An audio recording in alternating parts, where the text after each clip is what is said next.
This is the video for section 2.3, Complementary and Supplementary Angles. Please follow along with your video worksheet. The first section has all of the terms, definitions, and diagrams that I will be using, and the second section has all of the example problems that I will be showing you. Please fill in the worksheet as you watch the video. Let's begin. Two angles are supplementary if the sum of their measures is 180 degrees. So what is the supplement of a 80-degree angle? Well, to find the supplement of an 80-degree angle, I'm going to take 180, because it says supplement, minus the 80 degrees that they give me, and that's going to give me a 100-degree angle. So the supplement of an 80-degree angle is a 100-degree angle. Next, I need the supplement of a 1-degree angle. So 180 degrees minus 1 degrees is 179 degrees. So the supplement of a 1-degree angle is a 179-degree angle. And for the last one, 180 minus 137 degrees is going to be 43 degrees.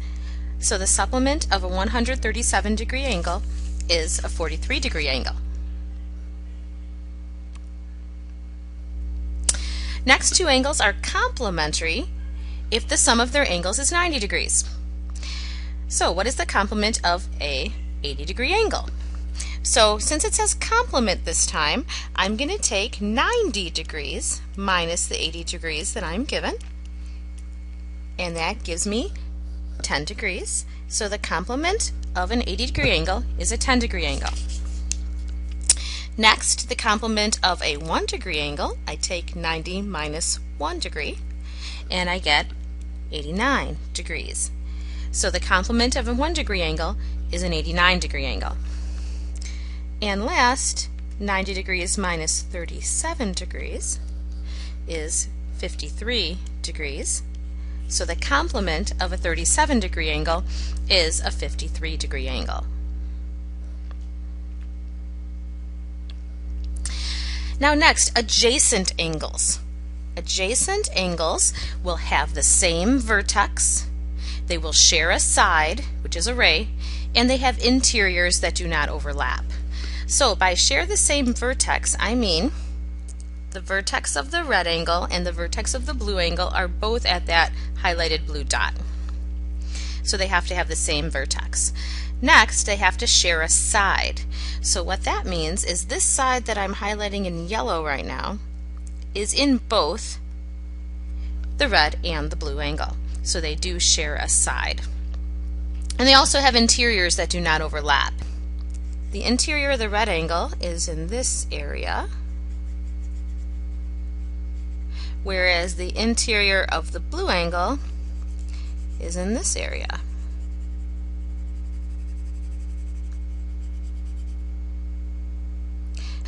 The purple and the green areas do not overlap, so the interiors of the two angles do not overlap. So these two angles, the red and the blue angle, are what we call adjacent angles. Now, I give you three different pairs of angles here, and I'm telling you that the following pairs of angles are not adjacent. Well, why not? Well, let's see. In part A, I have the red angle and the blue angle. Now, they do appear to share part of a side, but if I look really carefully, the vertex of the red angle is here, and the vertex of the blue angle is there. So these pairs of angles are not adjacent because they don't share a vertex.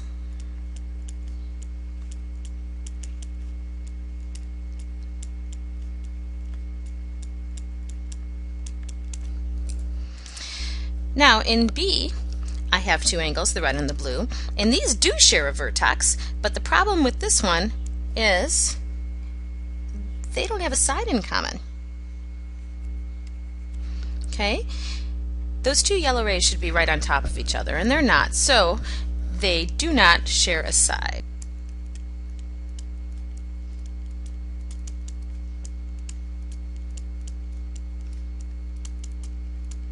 So the red and the blue angles are not adjacent. Now in part C, well, they do share a vertex and they do share a side.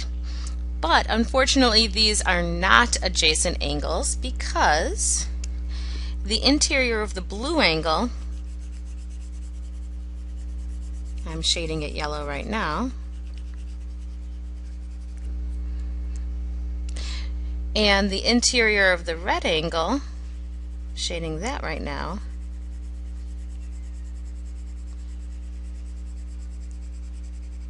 okay, as you can see, the interiors of those angles do overlap. So the two angles in part C are not adjacent because their interiors overlap. Problem 4. Determine whether the angles in each pair are complementary, supplementary, or neither. And then, are the angles adjacent? Well, in part A, if we look at the numbers or the degree measures of the two angles, we see the blue angle measures 130 degrees and the red angle measures 50 degrees. If we take 130 and I add 50 to it, I do get 180. So these angles are supplementary.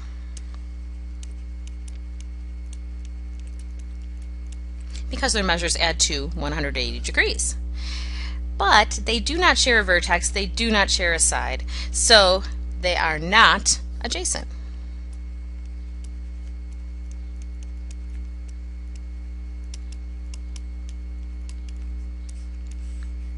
So supplementary and not adjacent for part A. In part B, if I take the angle measures, 31 degrees and 59 degrees, and I add them up, I do get 90 degrees. So since their angle measures add to 90 degrees and they share a vertex and a side and their interiors do not overlap, I know that they are complementary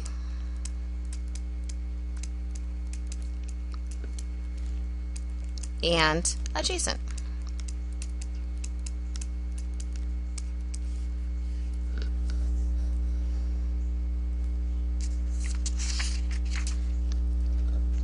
Question 5. We need to find the measure of each angle. Now they tell us angle A and angle B are supplementary.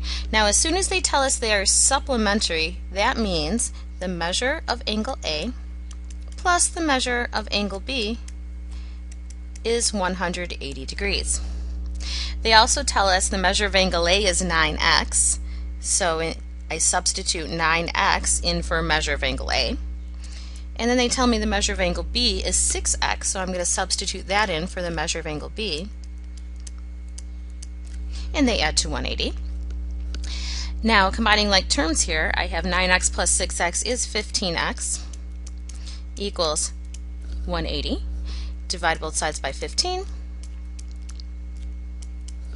And x is 12 degrees. So I go ahead and put that on my answer blank. And then we need to find the measure of angle A. Now the measure of angle A they say is 9 times x. So I'm going to take 9 times, my x was 12 degrees, and 9 times 12 is 108 degrees for the measure of angle A.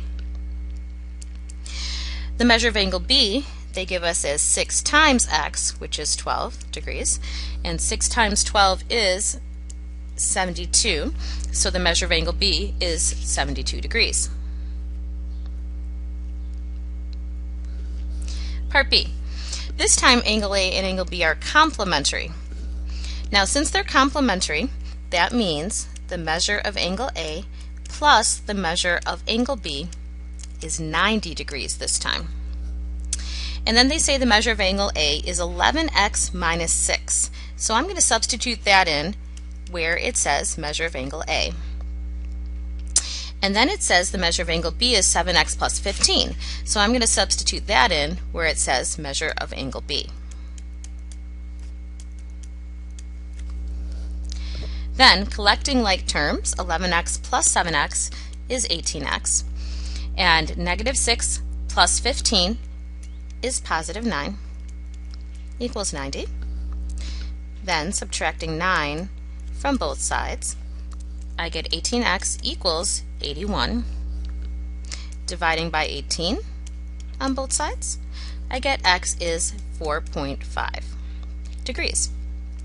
Now, don't be afraid that you got a decimal here. You will get decimals for some of these questions. Bringing that over here to the answer blanks, I get x is 4.5 degrees.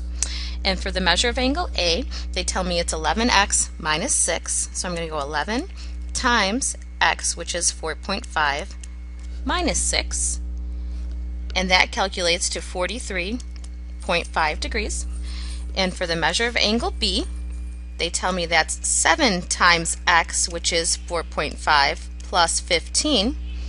And that simplifies to 46.5 degrees. This concludes the video on complementary and supplementary angles. Thanks for watching.